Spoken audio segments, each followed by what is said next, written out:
gonna give nobody none of my jelly rolls. I wouldn't give you a piece of this cake to save your soul. Come on, man. My mom told me today, before she went away, to be a good boy, she'd bring me a toy. I'm my mama's pride and joy. Now there ain't no use for you to keep on hanging round. I love you, but I've got to. Olá pessoal, e sejam bem-vindos a mais um episódio do Castalho Podcast. Eu sou Eliezer Rezende falando de Chapel Hill, na Carolina do Norte. E hoje a gente está trazendo um episódio aí meio diferente ou meio trapaceando, mas eu acho que a intenção aí é boa, porque a gente está participando aqui ao vivo da conferência chamando Pyjamas, e esse é um evento de Python, né, e tecnologia que está acontecendo hoje, no caso da gravação, que seria no dia 13 de dezembro, e a ideia da conferência é ser 24 horas de Python, ou seja, ela começou hoje às 4 horas do horário de Brasília, dia 13 de dezembro, e vai até às 4 horas do dia 14, que seria no sábado. E várias pessoas de várias partes do mundo estão transmitindo ao vivo, inclusive tem o canal da própria conferência, então quem não tem canal no YouTube, essas coisas, vai estar tendo a possibilidade de apresentar também. É bem bacana a ideia, então por isso que a gente resolveu estar trazendo esse episódio aqui, bem diferente para vocês.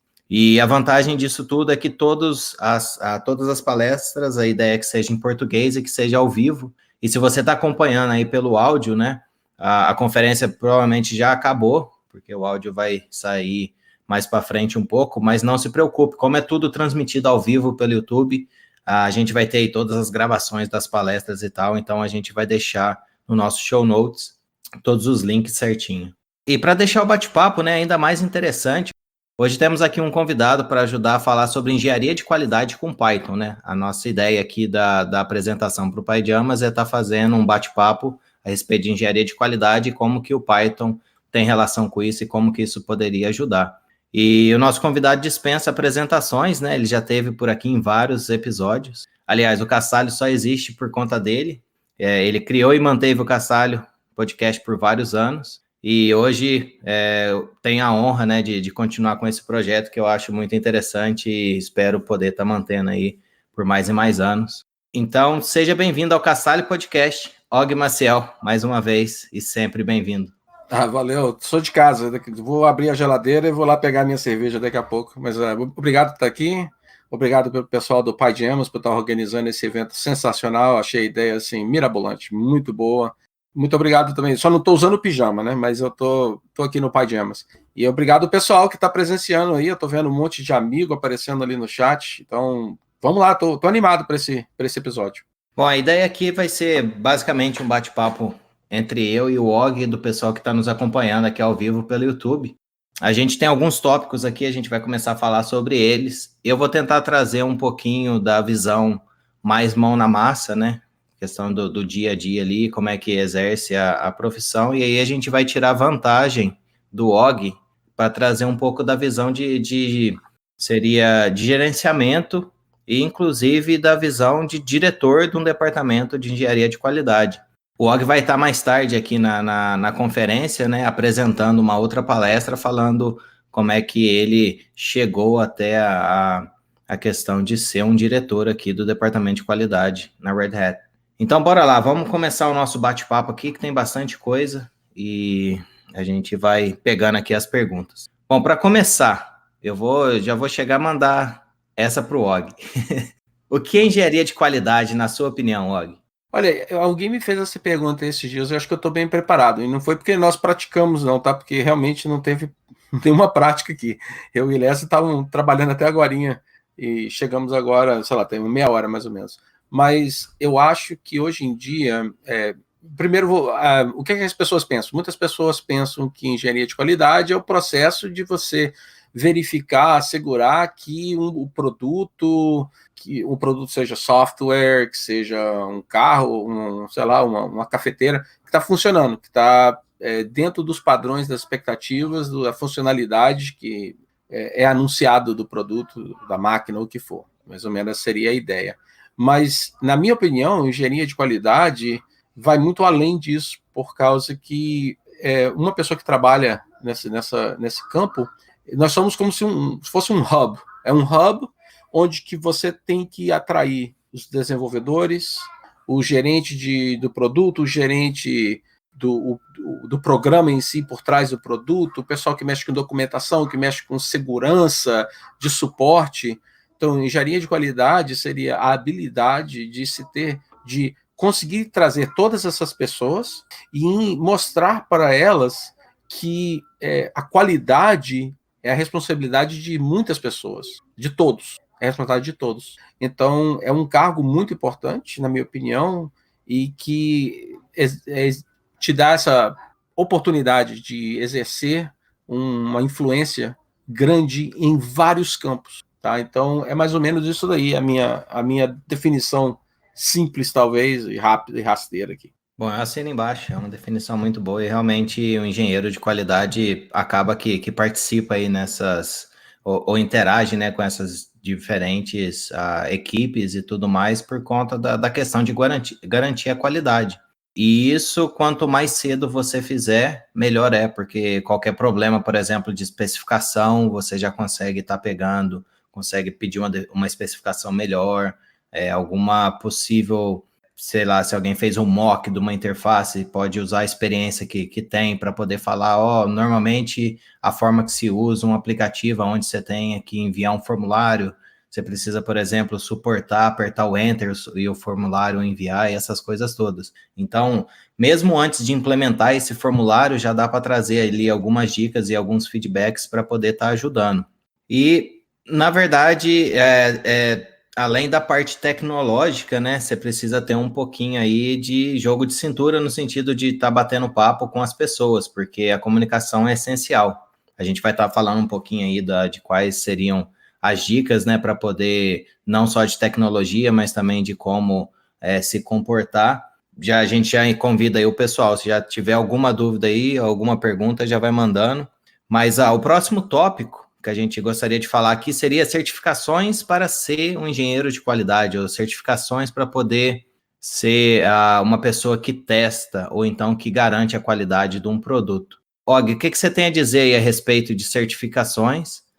Isso seria algo assim realmente necessário?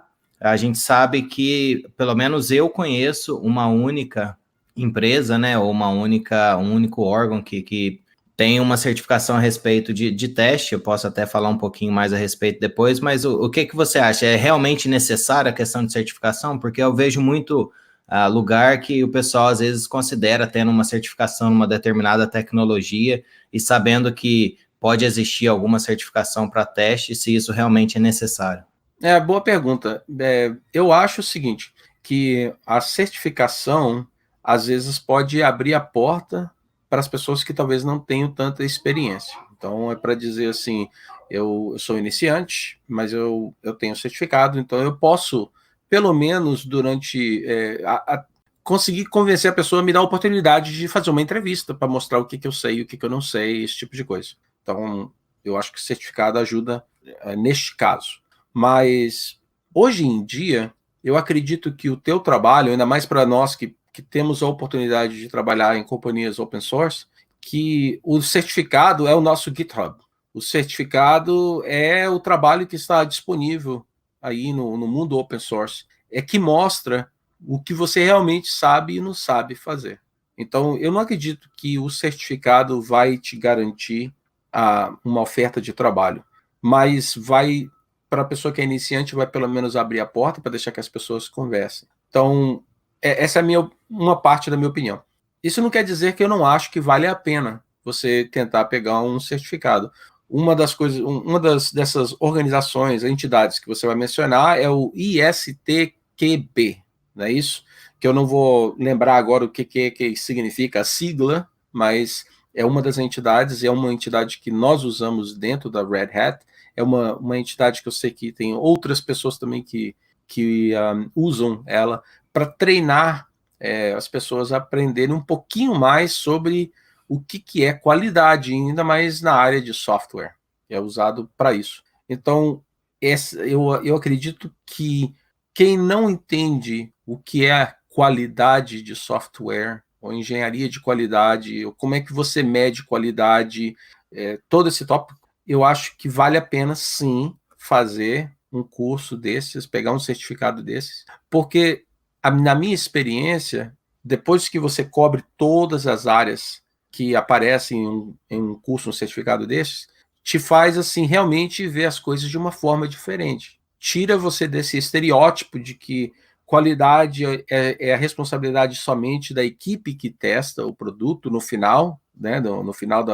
do life cycle, né? Então remove isso, esse estereótipo, essa mentalidade, e faz assim com que você entenda que a tua influência, a tua esfera de influência como engenheiro de qualidade é muito maior. Por isso que no final, na minha definição, você é um hub, né? E isso é assim, quando você já está num nível mais sênior e tal, você é um hub.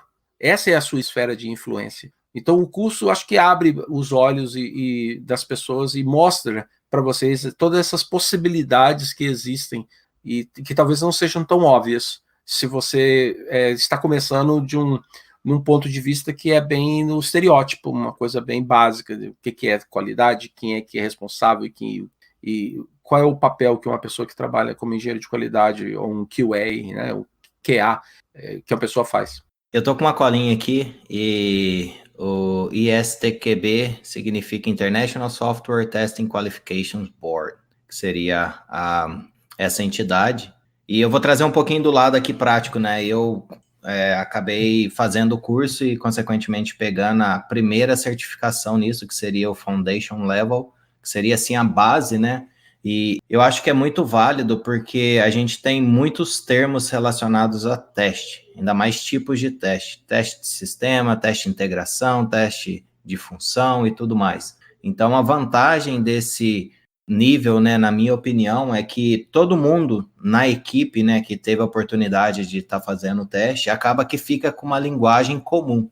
Então, quando você fala uma determinada palavra, sei lá, tá falando teste de sistema, todo mundo vai ter as mesmas expectativas. Significa que é realmente necessário estar fazendo esse tipo de curso? Não. A vantagem de ter o curso é que já tem ali como se fosse o framework já mastigado para você tá usando, né, as palavras, mas um negócio que é extremamente importante, inclusive na questão da qualidade, é deixar bem claro quais são as expectativas. Então, se você tem ali, por exemplo, um glossário, mesmo que nenhuma pessoa da sua equipe tenha feito uma certificação, alguma coisa assim relacionada a teste, mas pelo menos tendo um glossário, então qual que é o esperado para aquilo lá. Então, quando você falar, por exemplo, teste de sistema, o que significa? Porque nessa certificação em específico, ele vai falar lá, por exemplo, teste de sistema é quando você cuida de determinados itens, quando você fala teste de função, é outro foco. Então,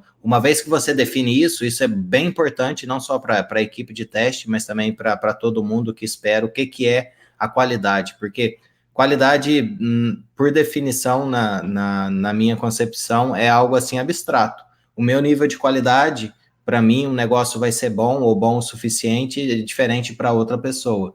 Então, por isso que definindo realmente o que é cada coisa e quais são as expectativas, eu acho que é um ponto muito válido. E, assim, a certificação, nesse caso, a Foundation Level, tá só conferindo aqui se não estava falando o termo errado, mas o Foundation Level é basicamente isso. Aí, com isso, tem outras certificações que aí sim você vai sendo mais mão na massa, então pode ser interessante. E eu não vou saber trazer mais informações sobre isso, porque eu não tive a possibilidade ainda de estar fazendo isso. E eu fui fazer essa certificação, só para dar um exemplo, depois de quase 6 anos trabalhando com qualidade. Significa que realmente, assim, foi interessante ter feito para poder definir os termos, essas coisas todas, mas não necessariamente ela foi obrigatória para que eu fosse capaz de trabalhar como engenheiro de qualidade. Eu quero adicionar mais um comentário, né, que eu acho que é baseado na experiência própria. Então, isso aqui o Og e o Eliezer estão falando e estão... teórico o negócio aqui. Não é teórico, não. Então, deixa eu colocar um pouco de dados aqui, que é baseado na experiência própria nossa. Um tempo atrás, eu tive uma oportunidade de pegar um framework que nós desenvolvemos internamente e que chama-se Pulp Smash. O Pulp Smash é uma ferramenta, um framework que foi criado para poder testar um projeto upstream que chama-se Pulp.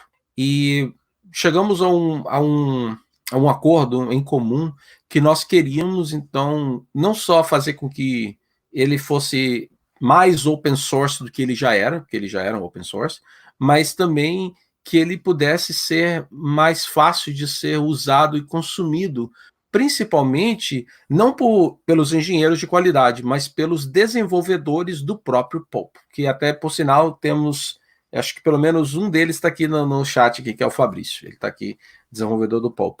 Então, durante o processo de pegar o framework e fazer com que ele não somente fosse mais fácil de usar, mas fácil de ser adotado, e também mais open source, mais aberto para as pessoas poderem usar, eu descobri que na hora de definir as responsabilidades de quem usa a ferramenta, o framework, e quem usa, que tipo de teste é usado, esse tipo de coisa, nós não estávamos falando a mesma língua, sabe? Então, o que você mencionou aí, Eliezer, sobre de ter pelo menos falar o mesmo idioma na hora de falar que tipo de testes que existem, quais as responsabilidades e tal, o ISTQB, que é difícil para mim falar em português devagar assim, ele ajudou muito, e foi graças ao Kerson, que também era um engenheiro de qualidade que trabalhava no Pulp, foi ele que trouxe a ideia para mim. Ele falou assim, olha, por que a gente não usa o glossário, o vocabulário que existe já, que é conhecido, mastigado, como você falou, Eliezer, vamos usar ele para poder ser o nosso padrão de conversa, né, para a gente poder.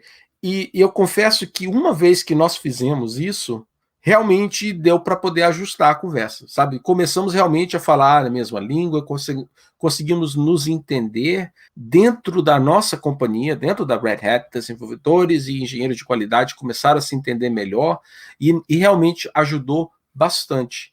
Então, depois dessa experiência que eu tive, eu reconheci que, como a mesma forma que o Eliezer, por exemplo, eu nunca fiz o certificado. Eu nunca fiz. Eu tenho 8 anos que eu estou na Red Hat, tem mais alguns anos que eu trabalhei na companhia antes como engenheiro de qualidade. Eu nunca fiz isso, tá? Mas eu reconheço o valor que tem em, pelo menos, de poder se colocar nessa forma de poder ter esse tipo de conversa com as pessoas, ter o mesmo vocabulário e tal. Então, hoje, uma das coisas que nós estamos mudando dentro da nossa companhia é fazer com que este linguajar, esse certificado, este framework que já existe para poder explicar como é que se, pelo menos começa a medir qualidade, como é que se conversa sobre o tópico de qualidade, vai ser parte padrão dos primeiros 90 dias de qualquer engenheiro de qualidade entrando na Red Hat agora no futuro, que eu acho que é uma grande vitória. E eu vou dizer que a ideia começou do Kerson, que eu joguei para frente, que foi aceita e agora está virando aí uma iniciativa dentro da nossa companhia, que é bem bacana. Eu acabei de achar um negócio aqui por curiosidade. Normalmente, né, tem o ISTQB, que seria lá a instituição internacional, e cada país ou cada área tem uma instituição mais específica, né, que seria a instituição capaz de talvez oferecer o treinamento e você poder fazer a certificação. E tem uma no Brasil, chama BSTQB, que seria, no caso, em vez de ser internacional, seria brasileira, né? E a gente vai deixar os links tudo certinho. Eu acho que tem a questão do que é definido no nível base, e deve ter algum material. Eu tive vendo em inglês, mas eu acabei de encontrar esse site em português. Depois lá no show notes a gente vai ver se acha alguma coisa. Então, mesmo que você não tenha ali a certificação, mas queira pegar algum dos materiais e talvez ver as definições, isso aí fica como sendo uma dica ou então seja uma base aí para ajudar você a definir os termos. Como a gente está fazendo um bate-papo, a gente vai abrir um pouco aqui para o pessoal que está nos acompanhando. O Thiago Dias, ele mencionou que portfólio no GitHub parece que é mais observado no exterior do que no Brasil. Aí ele falou que isso aí é a impressão que ele tem, a visão pessoal dele. Bom, na minha opinião, eu acho que é muito importante você ter isso, porque uma vez que você recebe, vamos supor, você tem lá vários candidatos, e aí a pessoa está em dúvida entre duas pessoas, uma delas tem um portfólio, a outra não. E todas elas têm os mesmos itens em termos assim de conhecimento de tecnologia e talvez até experiência. Como é que você diferencia uma da outra? Então, na minha opinião, acho que ter o portfólio ajuda nesses detalhes, e é uma questão também de que assim, seria um diferencial. Eu já vi casos, já participei em processos seletivos, né, entrevistando pessoas, e o GitHub fez uma tremenda diferença. Então, eu acho que mostrar o que você fez é muito importante. E só uma dica também, que isso foi um negócio que eu me esbarrei. Uma vez foi colocado um site que seria como se fosse o portfólio da pessoa, e o site estava fora do ar. Então, toma cuidado aí, por exemplo, dos exemplos que você coloca no seu currículo, pelo menos garanta que eles vão estar funcionando, porque isso aí ajuda a mostrar realmente que aquilo lá é algo assim, e não vai ser algo que vai ser, que em tese era para te ajudar, possa te atrapalhar, porque imagina, você vai lá tentar ver o portfólio realmente não está funcionando. Mas eu acho bem válido, e eu não sei dizer muito como que está a questão, se as empresas realmente estão olhando para isso ou não, mas para mim foi algo que me ajudou. Isso é uma experiência que eu tive pessoalmente, e eu tendo ali participado de alguns projetos e tendo aquilo lá, foi algo que ajudou a conseguir uma vaga de emprego. Então, eu acho muito válido. Eu concordo contigo, porque muitas vezes, e claro que, por exemplo, eu sou meio suspeito de falar qualquer coisa sobre o que pode funcionar no Brasil. Tem 28 anos que eu não estou no Brasil, então eu não sei. Mas, além do que você falou e agora, Eliezer, né, sobre o diferencial que tem um portfólio ajudaria, eu também falo que quando eu estive na posição de entrevistar um candidato, muitas vezes você pega o currículo da pessoa que tem, de repente, eu fiz isso, fiz aquilo, fiz o outro, né? Então, se você tem a possibilidade de ir lá e olhar o código, não é só assim, a expectativa não é só para mostrar, tá aqui o portfólio, a pessoa escreveu no GitHub, tem código do GitHub, vamos lá então conversar com ele.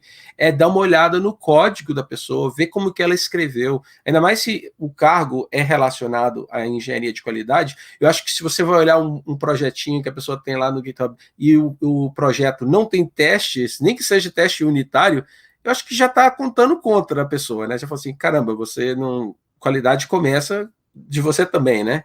E também te dá a oportunidade de fazer perguntas que realmente mostra para a pessoa que você investiu tempo, falar assim, por que você escolheu escrever isso, uma função em Python, e você não usou um decorator, ou algo parecido assim. Então, acho que ajuda muito para poder fazer esse diferencial. Se no Brasil ainda não usam, eu recomendo, eu acho que faz um diferencial bacana. Tá?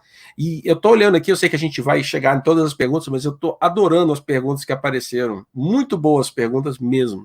Bom, então vamos dar jeito nelas agora mesmo. A próxima aqui na lista seria o do Marcelo Barbosa, né? Ele menciona que algumas empresas começaram a exigir de seus software engineers a criação de teste unitário, tendo o objetivo de ter 100% de coverage, que seria cobertura de testes, né? Então, assim, os testes vão estar passando por todas as linhas de software. Isso que significa a cobertura de testes. E aí ele está mencionando que essas empresas, né, acaba que terceiriza o time de qualidade, que seria o pessoal que vai estar escrevendo testes funcionais e de integração.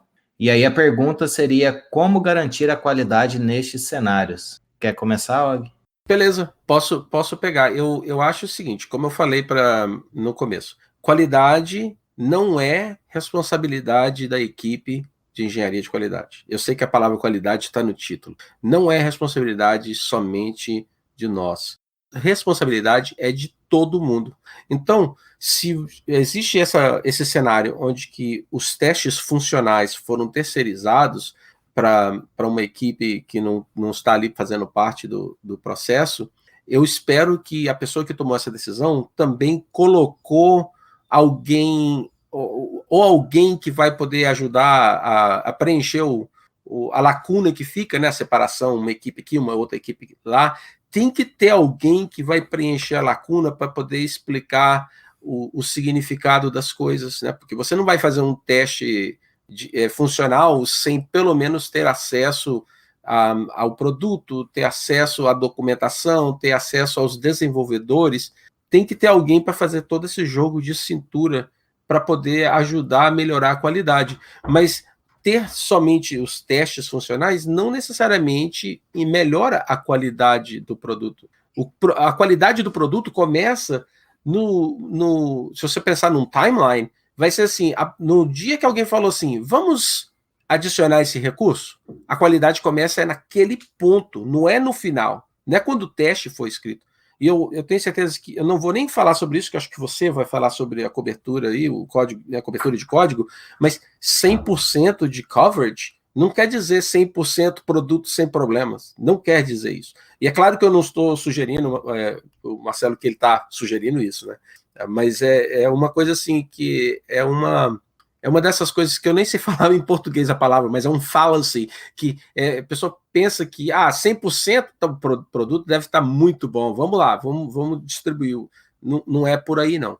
Tá? E, Marcelo, e se você acha que eu não respondi a tua pergunta, só dá um toque aí na mensagem. Tá? Marcelo é gente fina demais, eu conheço ele pessoalmente. Bacana. A questão da cobertura de 100% seria mais ou menos isso. Não significa que o fato de você passar por todas as linhas do seu código, você realmente está fazendo isso da forma correta. E algumas vezes também, principalmente testes unitários, como você foca, né? O teste unitário ele é mais focado na unidade, ou seja, você vai isolar uma função sua e vai testar aquilo lá como uma forma de unidade. Você não está colocando ela em interação com nenhuma outra, e, portanto, se você depende de algum serviço externo ou alguma outra coisa, uma das técnicas, né, seria você usar um mock, que seria com um objeto falso que vai ajudar você a testar. Então, normalmente o mock você vai usar para, por exemplo, ver se aquela função sua que faz um request realmente está chamando a biblioteca que vai cuidar de fazer um request, por exemplo. Então, aí você faz o mock dessa chamada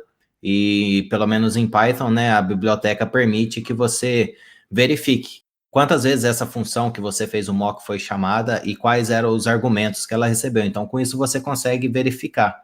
Mas, por exemplo, você tem 100% de código e uma das coisas que uma requisição pode retornar é um erro 500 ou 500 alguma coisa. Então, você está com 100% de cobertura de código, mas isso é um caso que não está sendo considerado por aquela função sua. E ela simplesmente está pegando aquela resposta, está considerando que está no mundo ideal, né? Tudo funciona, não tem... o serviço vai estar sempre online, essas coisas todas. Então, isso daí por exemplo, um exemplo, né, simples de como talvez a cobertura de 100% não seja algo assim que vai te trazer uma qualidade. Por outro lado, talvez valesse a pena, não sei, os mesmos desenvolvedores focar em algo, sei lá, em torno de 80% e talvez usar algum desses casos, principalmente casos que relacionados a falhas, porque testar se está sempre funcionando, isso aí seria talvez a primeira coisa a ser feita, mas também tentar algumas formas que não funcionaria, e a forma, assim, de você talvez conhecer coisas que podem dar errado, obviamente, é tendo experiência, né? Então, se você tem uma experiência de serviços usando API, você vai saber que ela pode retornar alguma coisa ali na faixa 400, que seria talvez não estar autenticado, essas coisas todas. Na 500 já seria mais erro do servidor. Então, são coisas assim que a experiência sua lidando com aquilo, ou talvez testando aquilo que vai trazer. Mas é realmente assim, acho que a combinação de vários níveis de teste, né? Então, um nível seria, por exemplo, o de unidade, que seria o mais atômico, digamos assim, e depois você vai crescendo para de integração e tudo mais. E isso, então, seria algo a considerar. A questão de ter um time separado, vou comentar um pouquinho a respeito disso. Eu, como engenheiro de qualidade, uma das coisas que eu mais sou grato de ter é um relacionamento direto com os desenvolvedores. Não só na parte de design, né, dessa feature, mas também na questão de verificar casos para criar o plano de teste. Então, normalmente uma conversa rápida com o desenvolvedor, você vai saber o que ele está pretendendo implementar, qual que é as entradas e quais vão ser as saídas daquilo ali. E com isso você já consegue falar, você já pensou alguma coisa que pode dar errado, então você já começa a explorar um pouco esses casos assim, e depois disso aí você traz o seu conhecimento como engenheiro de qualidade para testar alguns casos assim mais interessantes. E software sem bug também é algo que, sei lá, só sonho, provavelmente. Porque, por exemplo, a minha forma de testar, obviamente, ela está 100% ligada à minha experiência, e eu posso considerar coisas que uma terceira pessoa não considere, e, consequentemente, uma pessoa usando o software, ela vai tentar, vai ter um background diferente, vai trazer uma visão diferente, vai tentar fazer alguma coisa diferente. Então, isso aí é algo que não vai existir, software sem bug, a não ser que o software não esteja escrito, ou seja, você não escreveu o software, ele não existe, então é um software sem bug. Eu ouvi essa frase esses dias, eu achei interessante, mas realmente é isso, a chance de ter alguma coisa assim é grande, e por isso que quanto mais você investe em qualidade, mais você antecipa esses problemas que você pode encontrar em campo, né? Ou seja, o seu cliente usando aquilo, e, consequentemente, o impacto é menor, porque você não vai gastar, por exemplo, tendo que ter uma pessoa fazendo um deploy de madrugada por conta de um problema crítico, por exemplo. Então, isso aí são coisas assim que quanto mais antes você considerar a qualidade, mais importante o benefício vai ser maior. Bom, seguindo aqui, a próxima que a gente tem seria do Rodrigo Correia Barro. Quais seriam as principais práticas de qualidade que podemos trazer das empresas maiores para empresas menores, que às vezes não tem equipe de teste, mas de desenvolvedores que acabam fazendo 2 papéis, ou seja, seria o full stack developer, mais ou menos traduzindo, né? Seriam aquelas pessoas, obviamente, quando você tem uma empresa menor, você não vai ter, assim, a possibilidade, talvez, nem a questão financeira de ter várias pessoas ou várias equipes trabalhando em áreas diferentes, e acaba que uma pessoa ou algumas pessoas vai ter que fazer mais de uma responsabilidade. Então, quais as principais práticas poderiam ser usadas nesse caso? Você tem alguma sugestão aí, Og, para começar? Eu tenho sim. Eu acho que se eu for escolher uma coisa para você trazer, e o contexto aqui é trazer de uma companhia grande para uma companhia pequena, não é isso? Que está procurando melhorar essa parte. Seria o conceito, eu vou dizer que chama-se conceito de continuous integration, integração contínua, e continuous delivery, entrega contínua. Por causa que o objetivo, então, se você tem uma companhia onde todo mundo, você desenvolve, você faz o teste, que eu acho perfeito isso, acho bem bacana, seria então de criar esse tipo de ambiente, esse tipo de processo, para que então que você tenha os resultados da qualidade do teu teste, ainda mais em termos de integração, o mais rápido possível, né? Então você tem o feedback, que ele chama o feedback loop, que é aquele processo onde que você faz alguma coisa, você testa, tem um feedback, volta para ti o feedback, você melhora ele ou você acabou o processo, né? O feedback loop. Então, eu acho que fazer esse lance de trazer integração contínua, integra contínua, ajudaria bastante para esse tipo de ambiente, porque então não tem esse lance assim de você criar ainda métricas, que é uma coisa que a gente faria num lado mais avançado, métricas, tentar de repente botar também, tem o lado do cliente, né? Então, tipo assim, vamos continuar desenvolvendo ou vamos cuidar do cliente também? O cliente é a pessoa que paga, né? Para você poder estar trabalhando. Tem várias coisinhas que você poderia trazer. Eu diria na parte técnica, traz isso. Leva essa mentalidade, igual o pessoal do Netflix, o pessoal do Amazon, o pessoal do Facebook faz, que eles entregam uma funcionalidade ou um bug fix todo dia. E às vezes assim, às vezes são, sei lá, meia dúzia, uma dúzia, duas, sabe? É um número variado, mas se colocar na posição de poder fazer esse tipo de coisa. Não é todo mundo que faz, não é ainda. Isso não quer dizer que isso é uma coisa revolucionária que aconteceu hoje e ninguém está fazendo. Não. Isso já é velho, mas não é todo mundo que faz. Eu acho, então, que se você puder trazer qualquer prática, best practices, eu pegaria isso aí. Traz isso para dentro da tua companhia, vai ajudar todo mundo e acho que, de uma certa forma, mostra que a responsabilidade, então, é de todos, quando todo mundo está usando esse processo. E vou aproveitar aqui e agradecer o Vicente, que falou para mim que a palavra que eu queria falar em português é falácia, obrigado. E o Thiago Dias, ele está falando um negócio de trabalhar aqui no Brasil, está difícil. Vem trabalhar para a gente. Entra em contato aí depois com o Eliezer, comigo. Se você fala inglês, nós estamos contratando, isso eu te garanto, nós vamos contratar, tá? Valeu. Outra coisa que vou fazer um gancho aí foi a questão uma vez que você tem um sistema, né, de integração contínua e entrega contínua, você está falando sobre automação. Então, eu gostaria de usar essa palavra aí como sendo uma dica. Uma vez que você automatiza tarefas repetitivas, você tem mais tempo para estar focando em outras coisas, porque aquilo lá já está resolvido e o computador ele sempre vai executar as coisas do mesmo jeito. Então, a vantagem de trazer essas coisas, principalmente para empresas menores, é a questão de poupar tempo dos desenvolvedores ou daquela pessoa que está com 2 ou 3 responsabilidades diferentes. Então, uma vez que tem esses processos automatizados, essa pessoa pode focar, por exemplo, em corrigir bugs, uma vez que o deploy, né, que é o fato de você lançar uma versão nova da sua aplicação, se ela for web, ela vai estar online funcionando lá.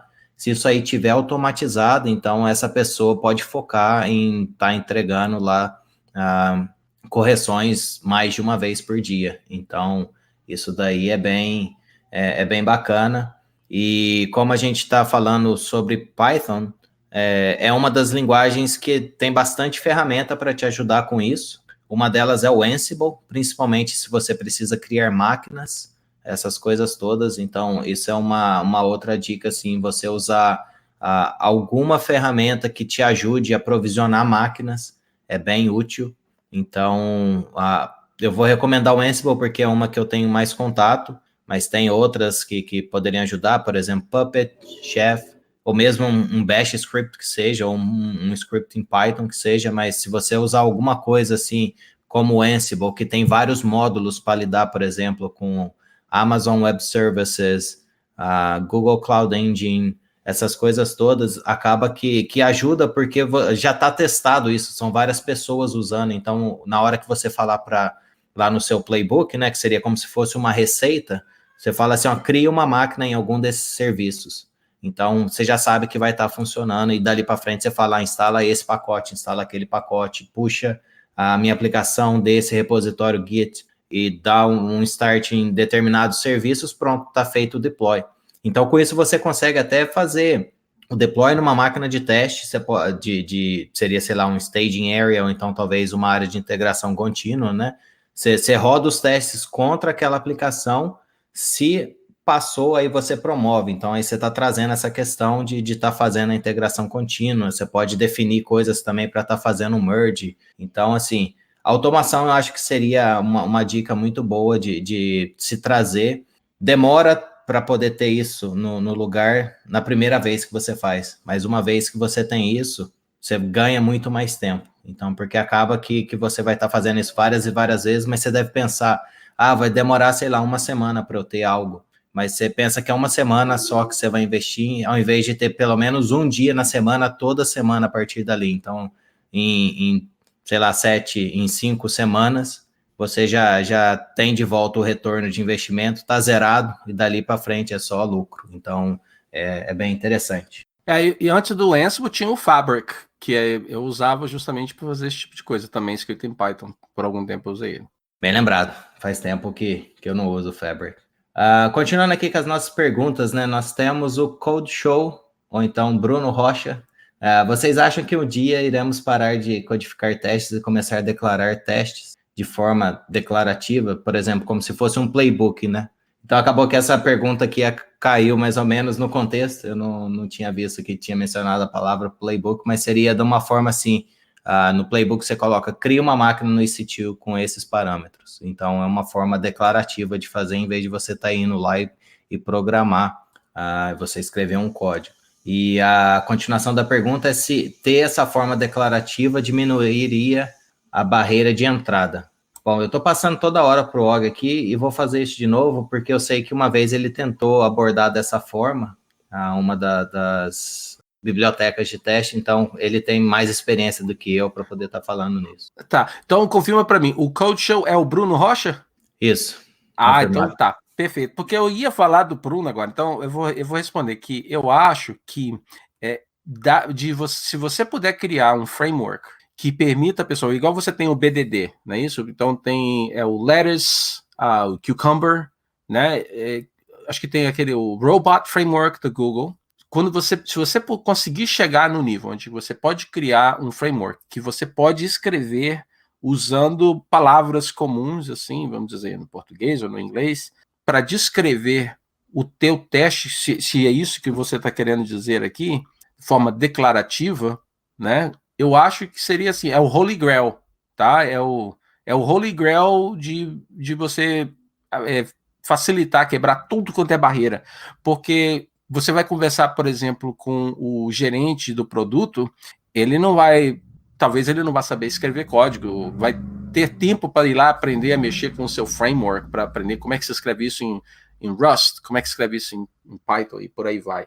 Então, se ele puder falar simplesmente, né, escrever como usuário admin usando a senha X, eu clico aqui, isso, eu acho assim que você quebrou a barreira, talvez você até vai ser milionário e vai botar muito engenheiro de qualidade aí para parar de fazer teste de automatização, porque realmente é um holy grail. Eu sei, Bruno, o motivo porque eu ia mencionar o teu nome é que eu sei que você criou algo para nós que chega bem perto, né, de uma coisa assim, usando o estilo do YAML, usando o Ansible, formato assim, para você realmente falar assim, qual é o role e quais são os argumentos e cada role que você põe no playbook que te permite fazer as chamadas para fazer, faz isso, executa aquilo outro tal, que eu achei assim uma grande sacada, é uma grande sacada. Se você puder pegar isso e botar no estilo BDD, assim, de pessoal criar o behavior e tal, e escrever dessa forma, caramba, eu acho que você vai ficar milionário, cara. E eu espero que você não se esqueça dos amigos quando você chegar nesse ponto. É importante, não esqueça dos amigos, eu concordo com essa recomendação. Bom, eu vou trazer algumas coisas aqui, a gente mencionou a respeito de ter um portfólio e tem alguns comentários, vou trazer eles antes da gente ir para a próxima pergunta. Então, o Fabrício Aguiar, ele comentou aqui que a questão de ter um portfólio, ele falou que não ajuda somente na questão de alguém ir lá e ver a forma como você escreve o código e tudo mais. Ele falou que no caso dele, o portfólio também ajudou a responder com segurança as perguntas, ou seja, uma vez que você está praticando aquilo, isso vai te dar mais confiança e mais experiência naquela determinada tecnologia. Então, você vai ter, por exemplo, o fato de ter a mão na massa vai te trazer alguns problemas que você não teria se fosse apenas pelo estudo teórico, né? Então, isso aí te dá um pouco dos macetes e ajuda você a resolver. Então, isso aí é uma dica muito boa, Fabrício. Outra coisa que mencionaram sobre o GitLab CI/CD, que é uma ferramenta de pipeline, né? Então, tem várias. A mais conhecida, hoje a gente tem... Eu não sei se Jenkins daria para falar mais conhecida. Eu sei que o Travis, por conta do GitHub, passou a ser bastante conhecida. Então, assim, eu diria que as mais conhecidas que eu, pelo menos, vejo o nome com mais frequência seriam Travis, Jenkins, Circle CI, o GitLab também ficou muito forte depois da aquisição do GitHub, né, pela Microsoft. Então, seriam algumas assim, mas uma vez que você tem um contato com algum desses sistemas, basicamente a diferença entre eles vai ser como você define a sua pipeline. Então, por exemplo, no Circle CI e no Travis, se eu não me engano, e no GitLab, inclusive, você escreve um YAML que você vai colocando lá os estágios, né? Então, por exemplo, o primeiro estágio é, sei lá, roda os testes, o segundo estágio faz o deploy no staging area, seria um estágio temporário ali para você fazer a aplicação. Roda os testes, sei lá, de integração. Depois disso, se passou, aí você fala assim, joga isso aqui numa outra máquina, sobe essa outra máquina, na hora que ela estiver funcionando, você cria ali uns checks, né, para saber se ela está funcionando ou não. Aí você troca o servidor de produção, fala assim, aponta para esse. Então, dá para você ter o que o pessoal chama de zero downtime, né, que seria a questão de você quase não ter tempo de indisponibilidade no sistema. Normalmente é fazendo assim, você cria em paralelo e depois você só aponta o fluxo, né, das requisições para isso. Eu acho que a próxima aqui seria do Fabrício. Ele está perguntando como vocês fazem para disseminar a cultura de qualidade dentro do time e da empresa. Tá, eu acho que para isso eu preciso de bastante jogo de cintura e talvez até toque um pouco na pergunta que o Jonathan tem ali mais para frente, que é todo dia é uma oportunidade para você disseminar essa mentalidade, todo dia. Então requer muito jogo de cintura, muita diplomacia, mas eu acredito que quando você pode é uma situação interessante. Veja bem, você mostra que o efeito da qualidade, de ter qualidade no produto, a forma como você mostra isso é com a falta de defeitos, né, de bugs que aparece. Então, imagina, quando você para quantificar, né, você fala assim, não, eu vou... o sucesso é se eu tenho X número de usuários que estão usando o meu produto. Ou o significado aqui, né, o que mostra que você está realmente tendo um efeito é zero. É não ter nenhum é o que você está medindo, é a falta de defeitos, né, de bugs que acontecem. Então, você, para disseminar a ideia, muitas vezes as pessoas não veem o efeito. Então, é uma luta constante, porque você tem que mostrar para as pessoas assim que qualidade, a falta de defeito é um bom sinal de qualidade. As pessoas podem ficar questionando mas que qualidade que você está fazendo se eu não estou vendo nenhum defeito aparecer? Aí você fala, exatamente, tá vendo? Esse é o ponto da história, né? O fato de que não tem defeito é porque nós estamos fazendo um negócio. Então, você tem que ir e conversar primeiro com os desenvolvedores. A primeira coisa que você tem que fazer é ter um bom relacionamento com os desenvolvedores e tentar derrubar qualquer barreira que exista entre você e eles, para que o relacionamento seja colaborativo, né? Seja uma coisa simbiótica, vamos dizer assim, né? Eu ajudo você, você me ajuda. Então, começa assim. O primeiro passo, vai conhecer o desenvolvedor que você trabalha, começa um relacionamento bacana e tenta realmente mostrar para eles o valor do que você traz, né? Bota na mesa o valor que você tem, como que ajuda ele também, e ajuda todos no final. Então, o desenvolvedor fala, eu vou fazer assim, assim, assim, eu estou fazendo esse recurso. Você pode, então, fornecer algumas ideias e sugestões de como que você fala assim, olha, é assim que eu vou testar isso. Faz sentido? É assim que você está desenvolvendo isso? Isso já abre assim um leque de oportunidades, de ideias, eu acho, para as pessoas que o desenvolvedor, né? Muitas vezes fala assim, olha, eu não tinha pensado em fazer isso. Agora que você mencionou, eu gostei, eu vou considerar isso. E você então começa a escrever os testes, mostra como que é fácil de escrever os testes, como que é fácil de executar os testes. Esse é um approach, assim, né, bem hands-on, você e o desenvolvedor. Esse é um nível.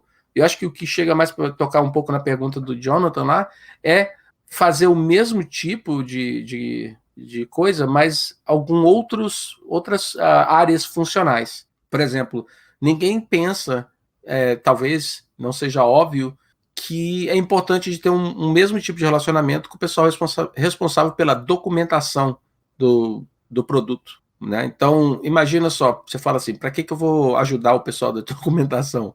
Mas tem um valor enorme. Então, às vezes eles precisam da sua ajuda, eles talvez não saibam, ou às vezes não ficam meio coibidos de pedir, mas se você vai lá e mostra que tem um bom relacionamento aqui, ajuda a fazer assim com que as pessoas entendam que documentação é importante, você então é o hub, você leva o pessoal da documentação e mostra como que tudo que acontece tem um efeito neles. Pessoal de segurança, de repente eles geralmente só vão ser comunicados as coisas por último, eles vão fazer os testes deles por último, para ver se existe algum problema.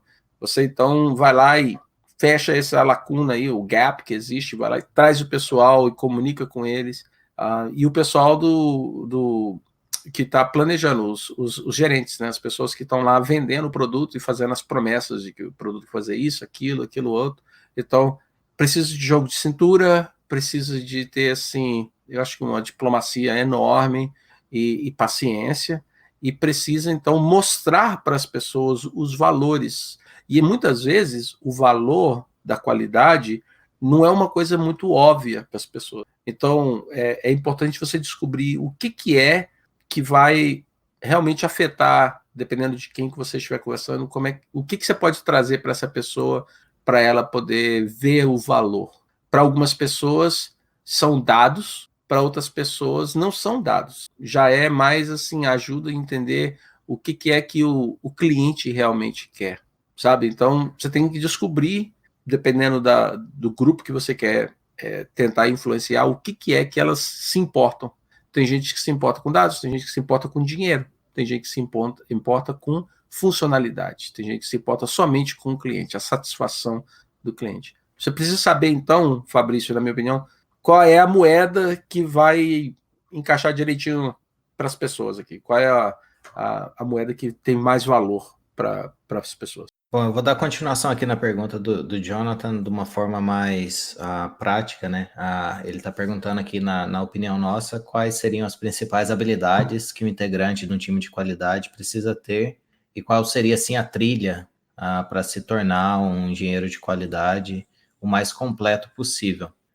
Eu vou falar um pouquinho da forma como eu vejo a questão da qualidade e para mim foi um negócio que foi bem interessante porque eu gostava de mexer com administração de sistema, ou seja, ir lá começar, né, fazer o start de serviços e talvez configurar as máquinas, essas coisas.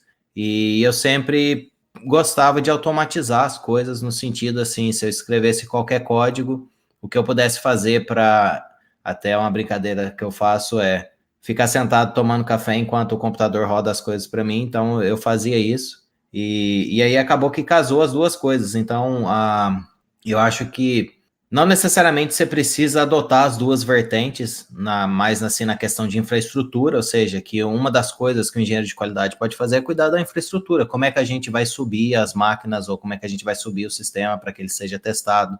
Como é que a gente vai rodar os testes? Como é que a gente vai pegar o relatório, né, do que passou, o que falhou, como é que a gente vai fazer jogar essa informação na mão de quem está interessado em saber os resultados, e a outra vertente seria na questão mesmo de ir lá e escrever os testes. Então, você pode focar numa ou na outra. Para mim, eu gosto de estar com um pezinho de cada lado, acaba que é uma oportunidade que eu tenho ao trabalhar na Red Hat, né, que seria ter essa questão, então acaba eu junto um pouco os dois lados, assim, que eu gosto de estar atuando.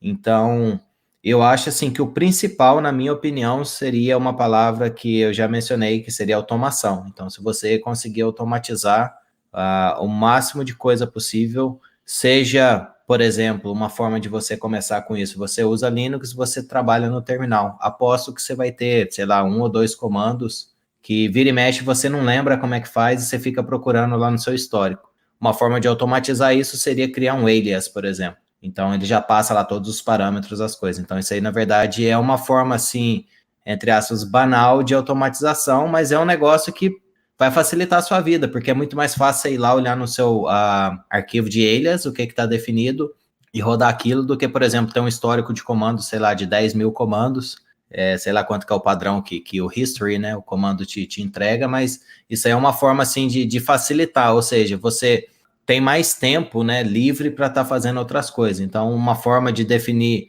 automação, para mim, seria a questão de ter mais tempo para estar cuidando de outras coisas. E o que acontece quando você está rodando os testes é realmente isso. Enquanto você está rodando os testes que você já escreveu, você pode estar adicionando mais testes, você pode estar verificando documentação, você pode estar em contato com 1 ou 2 pessoas, passando informação ou status de como está o status, né, o andar do projeto e tudo mais. Então, isso aí seria uma boa dica. E, assim, em termos de habilidades, o Og mencionou várias e várias vezes a questão de comunicação. Isso, pelo simples fato de ser um hub entre diferentes equipes, né? Quer dizer, não necessariamente precisa ser assim, você pode sentar e só escrever teste, mas você vai ser mais efetivo se você tiver essa comunicação, que aí você consegue trazer diferentes ângulos para o seu teste e, consequentemente, melhorar o resultado final. Então, a parte de comunicação seria uma habilidade. Conhecer Python é um negócio que facilita bastante, é muito fácil você criar ali um script em Python para estar facilitando. Você cria um utilitário, né, de linha de comando que recebe parâmetro, que vai, sei lá, configurar um sistema para você. Então, isso aí acaba te ajudando bastante. Vale mencionar também o PyTest, que é uma ferramenta bastante poderosa para executar teste. Então, você conhecendo o Python, consequentemente PyTest, e usando os plugins que ele oferece, você consegue fazer várias e várias coisas. Conhecendo o Python também, você pode usar o Python Selenium, que você consegue interagir com páginas web, então você consegue testar as interfaces web, por exemplo. Tem outras ferramentas, eu não vou saber citar nome, porque não é algo que eu faço, mas eu já vi algumas ferramentas escritas em Python que permite que você interaja com aplicativos no desktop, então se esse for o seu foco também. Então, assim, acho que o Python seria uma ótima linguagem para se conhecer. Lógico que vai dependendo da empresa que você estiver pretendendo, né, trabalhar, às vezes pode ser um pouquinho diferente, mas hoje em dia eu diria que Python é muito bem visto e muito bem aceito, então seria uma boa linguagem caso você esteja procurando alguma linguagem para aprender. E outra coisa também, você ter algum contato, né, com o sistema de integração contínua, isso eu acho que é bem interessante. Por exemplo, você pode rodar num container na sua casa, um Jenkins ou algum outro sistema de integração contínua, ou mesmo no GitLab, que ele permite que você crie repositórios privados. Eu não sei a parte de CI dele, mas o GitLab é open source, você pode pegar e instalar ele se você quiser. Aposto que vai ter, sei lá, um Docker container que você consegue rodar ele facinho. Mas você pode colocar um negócio, colocar uma pipeline para rodar toda vez, sei lá, todo dia roda os testes contra, sei lá, alguma coisa. Ou então você pode criar um projetinho assim que de tempos em tempos vai lá, acessa o seu site, preenche alguma coisa. Ou que mesmo assim busque informações, se você tem algum site que você gosta de consultar no dia a dia. Então, isso aí são algumas habilidades, algumas dicas aí que talvez te ajudaria nesse caminho. Og, você tem mais alguma coisa para mencionar? Eu tentei ser um pouco mais abrangente, então por isso que eu fiquei falando um tempão aí. Tenho sim, eu vou falar bem rápido então. Olha, Jonathan, primeiro, acho que às 8 horas de Brasília, 8 horas da noite, vai ter a minha palestra também no site principal do Pyjamas. E eu vou falar um pouquinho mais sobre algumas coisas que eu fiz, que eu ajudei, que me ajudou a melhorar, a crescer nessa trilha, né, de ser um engenheiro de qualidades. Então, convido você a voltar daqui a pouco e assistir a minha palestra. Também vou convidar você a procurar no Amazon do Brasil mesmo, procura o meu livro, tá? Eu falo um pouco sobre esse tópico, e tá aqui, me procura aí, procura Og Maciel no Amazon, no BR lá.com, sei lá, procura ele, amazon.com.br, deve ser isso, procura o meu livro, você vai encontrar, ele digital, tá? Ele tá uma boa promoção, mas para você não pensar que eu estou aqui querendo vender o meu produto aqui, pensar assim, o Og está querendo me enganar, eu vou te dar um conselho, que foi um dos melhores conselhos que eu recebi, que foi o seguinte: quando você, muitas vezes, nós, por estarmos nessa posição de trabalhar em engenheiro de qualidade, nós somos, infelizmente, estamos na posição de ser as pessoas que trazem o bad news, né, a notícia ruim, que é tipo assim, você vai falar assim, não podemos lançar o produto hoje, porque está quebrado por causa disso, daquilo. Nós sempre estamos nessa posição. Então, é muito importante que você possa desenvolver um processo, um framework de você, dentro da equipe, assumindo que você trabalha numa equipe de engenheiro de qualidade, para que a informação que pode ajudar a capturar a qualidade do produto de uma forma numérica, ou de alguma forma assim, você desenvolver isso para que você mostre logo no começo quando que as coisas não estão bem, né? Então, assim, aquela coisa que fica bem óbvia, que você fala assim, olha, a temperatura dessa torradeira aqui, toda vez que a gente usa ela, não pode passar de tal grau, né? Não pode passar. E aqui nós temos uma telazinha que mostra, toda vez que a temperatura sobe, a tela vai ficar vermelha. Então, se você tem uma coisa que é igual um termômetro que você está usando, que vai mostrando a cada semana que passa, a cada dia que passa, quando a temperatura começa a sair do verde e vai começar amarelando e vai ficando para o laranja, e aí, então, assim, não é só você que está vendo o resultado, todo mundo está vendo o resultado. E aí não é uma surpresa, porque esse é o grande problema. Se a gente espera até o final para falar assim, olha, não tem como lançar, tá tudo quebrado. Aí ninguém está preparado, todo mundo está cansado, todo mundo falou assim, chega, não aguento mais, quero trabalhar no próximo recurso. Esse é uma forma de você fazer com que a visibilidade da qualidade está para todo mundo pode ver todo dia. E eu menciono uma coisa que foi feita numa companhia que eu trabalhei no meu livro, eu menciono uma das coisas que nós usávamos lá, mas eu também menciono algumas coisas que você pode fazer para melhorar. Então, tá aí o gancho, olha lá o meu livro, não é muito caro não, e aí qualquer coisa você entra em contato comigo, faz uma pergunta depois. Aí, a vantagem é que você, qualquer dúvida a respeito do livro, pode falar direto com o autor, já tá dito. Tem uma outra pergunta aqui que eu achei bem interessante. A gente estava falando a respeito de pipelines e tudo mais, e Marcelo Barbosa. Ele trouxe uma pergunta que é o seguinte, que ele não vê ninguém falando a respeito de qualidade, né, dos códigos que pessoas que trabalham com SRE ou DevOps, Ansible, Terraform, Bash Scripts, Python, tipo, não tem muita pessoa falando a respeito de como garantir a qualidade e se tem algum caso que isso está sendo feito. O Fabrício Aguiar, ele compartilhou aqui a respeito de um framework, né, que seria para testar acho que, se eu não me engano, seriam roles do Ansible, que chama Molecule, que seria molécula, né, a tradução. Outra ferramenta também que teria para Ansible em específico seria o Ansible Test, então ele permite que você roda linters e alguns dos testes, né, que você possa ter para os seus... seria mais roles ou então collections. Roles e collections seriam como se fosse... Você tem assim um livro de receita? Vamos imaginar que para poder fazer a receita ou então para criar a sua receita, você pudesse ir lá nesse livro de receita, pegar aquela página emprestada e falar assim, ó, nesse pedaço aqui você roda esses passos. Então, os roles e o collection nada mais é que uma forma de organizar, né, vários passos agrupados e que tem uma responsabilidade. Então, você pode ter, por exemplo, um role que vai criar uma máquina no EC2 e configurar, por exemplo, sei lá, o firewall, pode já instalar já o seu servidor web, essas coisas todas. Então, em vez de você ter várias tasks, né, para poder chamar isso lá no seu playbook, ou seja, vários itens, vários passos para estar fazendo isso, você pode ir lá e falar assim, ó, usa isso aqui para mim e no final, na hora que ele voltar lá para a sua receita, você vai saber que a máquina está criada e dali em diante você já pode acessar talvez o endereço dela, alguma coisa assim que vai ser retornado por esse role ou por esse collection. Então, isso seria uma forma. Uma outra coisa que eu vou dizer aqui é o seguinte, o pessoal de DevOps e SRE, se o código deles não funciona, a aplicação sai fora do ar. Então, é um negócio assim que, embora não tenha um teste escrito, acaba que ela está sendo testada indiretamente por muitas pessoas, dependendo do caso. Então, se alguma coisa dá errado nesse ponto, é fácil de pegar, porque vai estar ali com o contato. Da mesma forma que a gente faz os testes de rodar no ambiente, né, antes de jogar lá e rodar contra o servidor de produção, é sempre bom testar numa parte ali que não tenha nenhuma perda.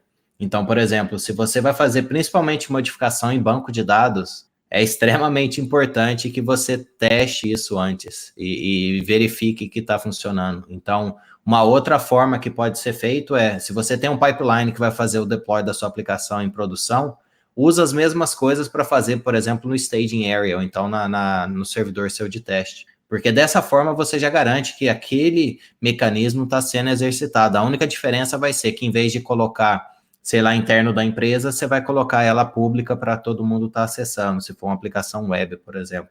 Então, dessa forma, você acaba que testa, não necessariamente você tem um teste escrito especificamente a testa, o deploy, mas o fato de fazer o deploy e você rodar os seus testes em cima, se o seu servidor, por exemplo, está fora do ar ou não subiu direito, ou você vai encontrar erros, ou então seus testes vai começar a falhar todos. Então, isso daí seria uma outra forma, assim, de estar fazendo. Você tem alguma outra sugestão, Og, de como poderia ser testado essas coisas? Sim, bem, eu tenho sugestão sim. Eu gostei muito da pergunta, Marcelo, porque eu até tive por incrível que pareça, eu estava tendo uma discussão sobre esse tópico essa semana mesmo. E eu acho que o motivo, talvez, porque as pessoas que trabalham nesse tipo de ambiente. Então, nós estamos falando assim daquele tipo de coisa que você tem que fazer um update ou consertar alguma coisa de uma forma rápida, né? Aquela entrega contínua que a gente tinha falado um pouco antes. O motivo porque as pessoas talvez estão mais confiantes que não é necessário de ter tantos testes, talvez, como é comum em um produto, vamos dizer, padrão, né, um lançamento de um produto padrão, é que eles devem ter, eu vou assumir que eles devem ter um ambiente que permite, assim como o Eliezer falou, você tem os ambientes, né, que é assim, o desenvolvedor escreveu o código, executa algum tipo de teste, as mudanças passam os testes, vamos dizer, testes unitários, o que for, ou testes de componentes, passou, esse código que mudou vai para o próximo ambiente, aí é um ambiente de qualidade de QA. Aí para lá, aí o pessoal do QA então vai executar alguns testes funcionais e por aí vai, né? Mas aí até chegar num ponto onde que você rodou, os tipos de teste que você rodou, te dá essa sensação de que você realmente pode colocar o código em produção. Isso é uma coisa que o Eliezer mencionou aqui. Existe um outro lado da moeda de fazer ainda dessa forma, que foi o que foi discutido essa semana. É que, muitas vezes, o processo você quer ter um feedback muito rápido, né? Você quer que, tipo assim, se alguma coisa não está funcionando, você quer que quebre logo, para você saber logo, para você não botar nada na produção, né? Jogar o código para o ambiente de produção. Então, se você vai rodar 3 mil testes e vai demorar que seja 1 hora para rodar 3 mil testes, ou que seja 24 horas, não funciona esse modelo. Então, é necessário que você, como engenheiro de qualidade, crie, eu acho que requer um approach completamente diferente de como que você vai fazer esses testes. Então, uma das coisas que eu mencionei durante a minha conversa é que, se você para pensar no Amazon, na companhia Amazon, alguns anos atrás, quando eles estavam ainda pensando em criar o AWS, né, e todo esse monte de aplicativos que eles têm, que eles oferecem, para chegar onde eles chegaram hoje, foi necessário, acho que teve um e-mail do Jeff Bezos, o cara, o dono, né, do Amazon, que ele falou o seguinte: olha, para nós chegarmos nesse outro nível, é necessário que todo mundo aqui, qualquer serviço que você for criar, tem que, eu estou tentando pensar em português como falar isso, mas é que tem que aderir a um contrato. E o contrato vai dizer assim: para você criar um novo serviço, você tem que ter uma API que suporta isso, isso e isso.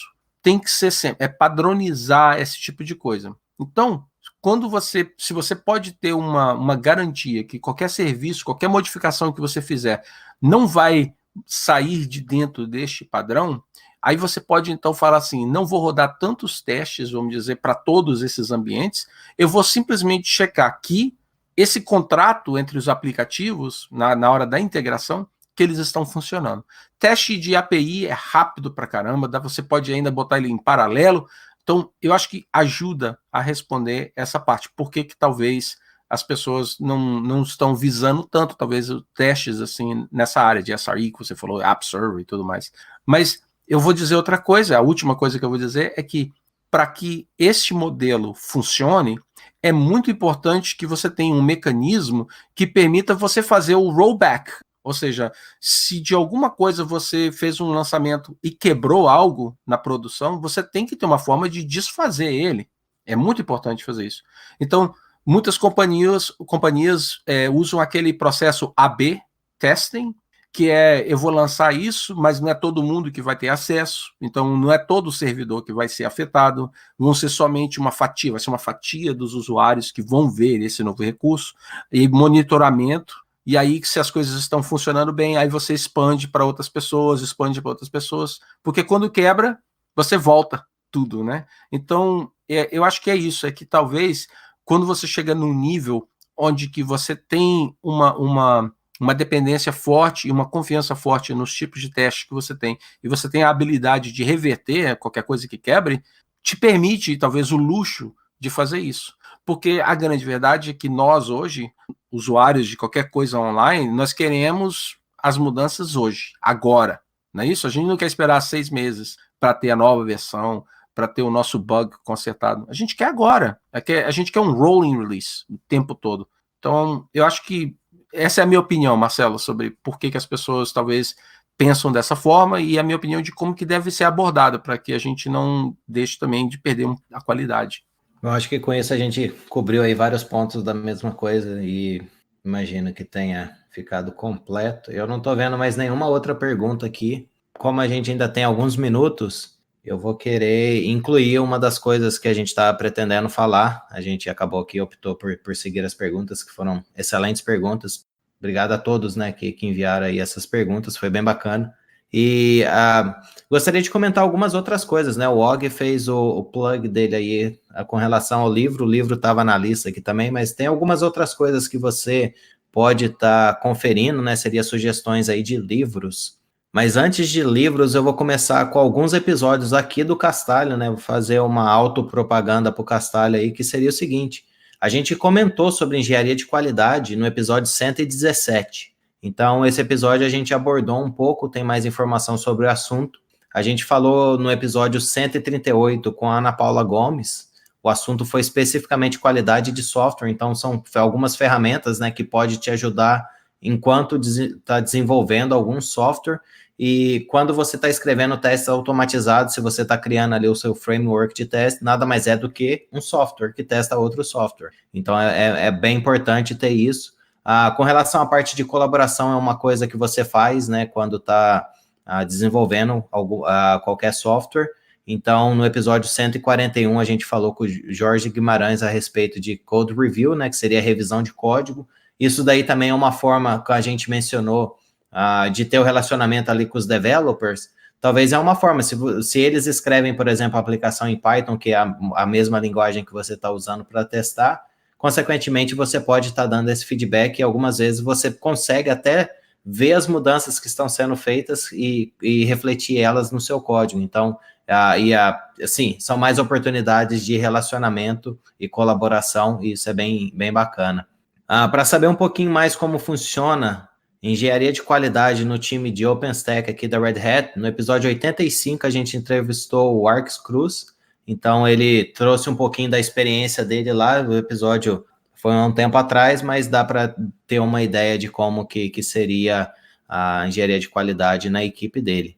Bom, vindo aqui um pouquinho para os livros, né? Já eu vou deixar o Og sugerir algumas coisas, mas para livro eu separei algumas coisas que seriam, como a gente está falando, talvez pessoas que não conheçam Python, que está começando com Python, então essa lista aqui tá um pouco eclética, digamos assim, então tem desde o início até um pouco mais avançado. Se você está começando a programar, então um livro que eu recomendo seria a Introdução à Programação com Python. Ele fala sobre algoritmos e lógica de programação para iniciantes, e ele é do Nilo Menezes. Bem interessante esse livro, eu cheguei a ler parte dele, não terminei, mas é muito interessante para quem está começando, então talvez isso te ajude a abrir ainda mais as portas aí e deslanchar com Python. Uma vez que você já tem ali uma certa experiência ou já conhece alguma outra linguagem, tem um livro chamado Python para Desenvolvedores, do Luiz Eduardo Borges. Esse, se eu não me engano, ele faz algumas comparações com Java, ou menciona algumas coisas de Java. Então, se você conhece um pouquinho de Java e está querendo aprender um pouco mais sobre Python, é uma boa. Mas se você não conhece Java, também é um livro ali que... quer dizer, se você não conhece Java e já desenvolve alguma outra linguagem, também é um livro que vai acabar te ajudando a aprender mais ainda sobre Python. O Python Fluente, né, do Luciano Ramalho, esse aqui eu acho que já dá para ser um dos livros padrões de recomendação de Python. Ele é bem interessante, mas ele requer que você já tenha ali um certo conhecimento, ele não é um livro assim mais para introdução, então se você já tem um certo conhecimento, vale a pena dar uma olhada, que tem algumas coisas assim que o Luciano explora, que é bem interessante e vai facilitar muito a sua vida. A gente falou muito sobre a automação, e tem um livro em português que chama, na verdade é uma tradução, mas tem na editora Novatec, se eu não me engano, chama Automatize Tarefas Maçantes com Python. Então, uma das coisas que a gente vem falando é a questão de automação. Nesse livro ele aborda, por exemplo, como que você automatiza acessar um site e buscar alguma informação. Então, isso aí são algumas das habilidades que você pode trazer para a parte de qualidade, né? Para estar testando aí os seus softwares. Então, achei bem interessante esse livro. Eu ainda não li ele, eu tenho ele, mas a princípio, assim, olhando pelos tópicos, parece ser bem interessante. O Og já mencionou do livro dele, vou pular.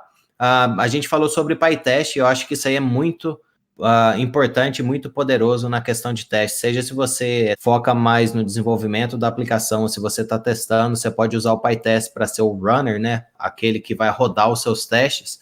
Então tem 2 livros muito bons que eu gostaria de recomendar. O primeiro seria, eu não sei se tem versão em português desses, mas o primeiro seria PyTest Quick Start Guide. Ele foi escrito pelo Bruno Oliveira, que é brasileiro, e ele é um core developer do PyTest. Inclusive, ele esteve aqui conosco no Castalho, né, no episódio 125, e a gente falou exatamente sobre PyTest, então pode dar uma conferida lá no episódio. Ele deixou algumas outras referências se você quer aprender. E um outro livro que é bem interessante também sobre Python seria Python Testing with PyTest. Esse livro é do Brian Oken, e ele tem um podcast, mas aí é só em inglês. Mas eu vou deixar aqui de qualquer forma. Seria Test and Code, o nome do podcast, e o site é testandcode.com. Ele, quando começou lá, um dos primeiros episódios foi falando um pouco lá dos termos, o que seria os diferentes tipos de testes e tudo mais. É bem interessante, só que, infelizmente, só tem em inglês. Talvez seja aí uma oportunidade, se alguém está pensando alguma ideia ou de criar um portfólio, talvez um podcast sobre teste, seria uma boa chamada em português ainda, então isso aí seria bem interessante. Bom, acabou minha lista aqui, ó. Você tem alguma outra recomendação para a turma? Bem, além do meu livro, que eu vi que alguém comprou, obrigado. Não vou ficar rico, tá? Eu quero só compartilhar meu conhecimento. Realmente, não é nada demais, não. Mas eu vou recomendar, então, 2 livros. Um chama-se, em inglês, The Phoenix Project, que eu vou acreditar que foi traduzido como o Projeto Phoenix. Eu vou recomendar fortemente esse livro. Geralmente, assim, quando você pensa que um livro técnico é maçante, né? Porque talvez a prosa é muito seca. Esse é bacana, é uma história, e você tira muito, muito valor desse livro, na minha opinião. E o outro que eu vou recomendar, só vou recomendar 2, é um que não é sobre Python, né? Não é sobre engenharia de qualidade, mas eu acho que é um que vale a pena para qualquer ramo que você trabalhar, que é para você trabalhar na sua habilidade de passar por cima de obstáculos. Porque não importa qual a carreira, todo mundo tem obstáculo na vida, profissional, pessoal, o que for. Então, o nome do livro em inglês é The Obstacle is the Way. Ou seja, o obstáculo é o caminho.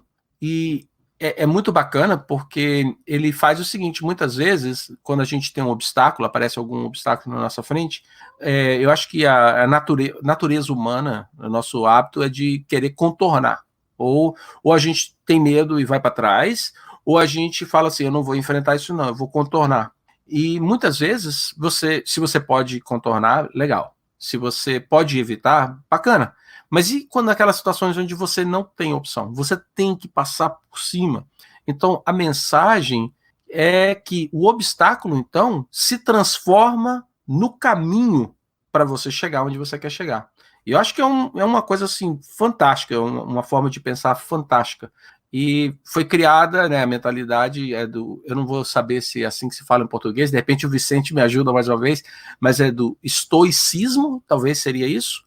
E tem eu acho que ele foi um dos governadores romanos, imperadores romanos, mas é o Marcus Aurelius, ele que é considerado ser o fundador, talvez, o pai do estoicismo, e eu vou recomendar fortemente. Então, o livro não é o do Marcus Aurelius, tem um livro que você pode ler dele, mas esse livro é fenomenal, eu recomendo ele fortemente. E para Python, como o Eliezer falou, eu diria que o livro do Luciano, hoje em dia, ele é a tabela periódica de qualquer pessoa que quer mexer com química, né? Você mexe com química, você vai usar a tabela periódica. Se você quer mexer com Python, quer crescer, é o livro do Luciano, eu assino embaixo. Bom, pessoal, acho que é isso aí, então. A gente vai encerrando por aqui. Obrigado aí a todo mundo, né, que participou aqui conosco na gravação. Obrigado aí ao pessoal da organização do PyJamas.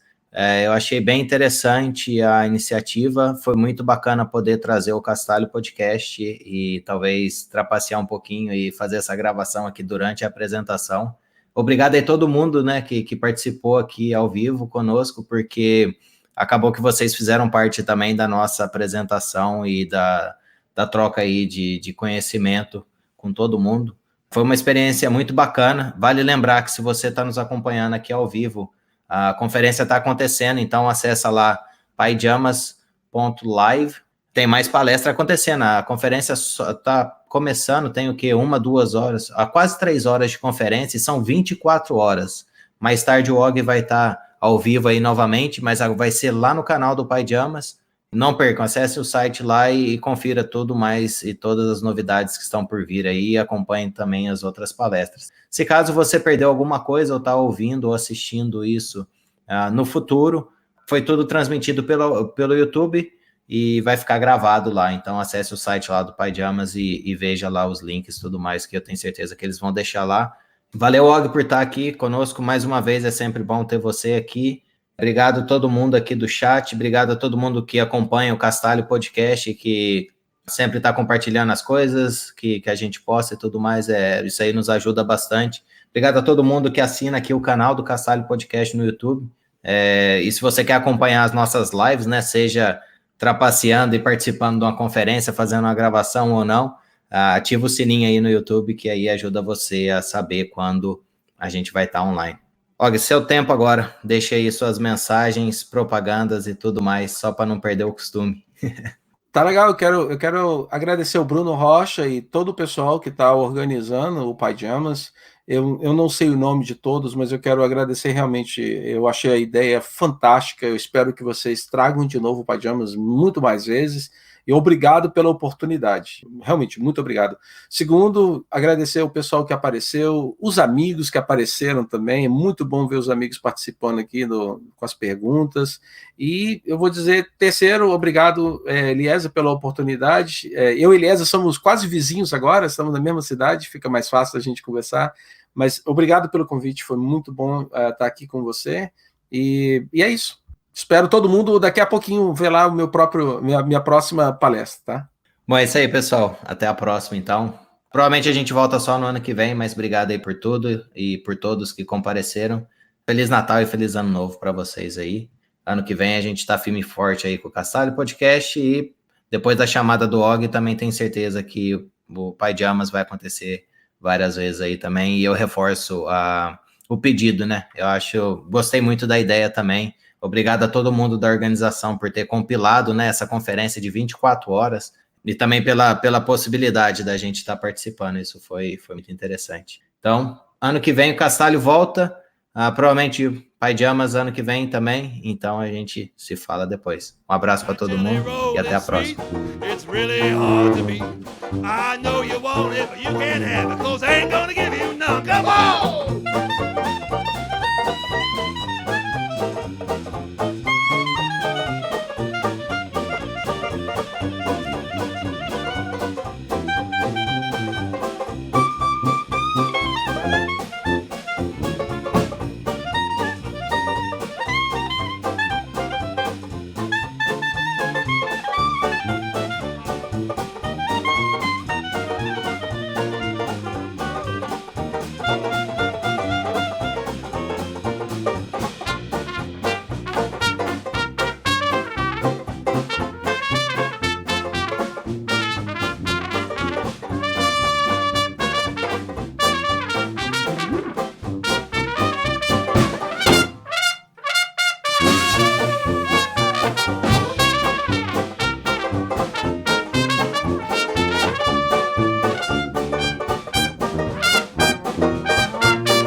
Give nobody none of my jelly roll. I wouldn't give you a piece of this cake to save your soul.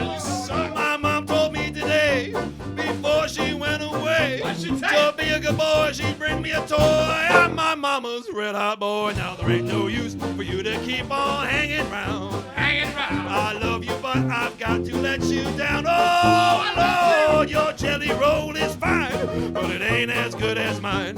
I know you want it, but you can't have it, 'cause I ain't gonna give you none.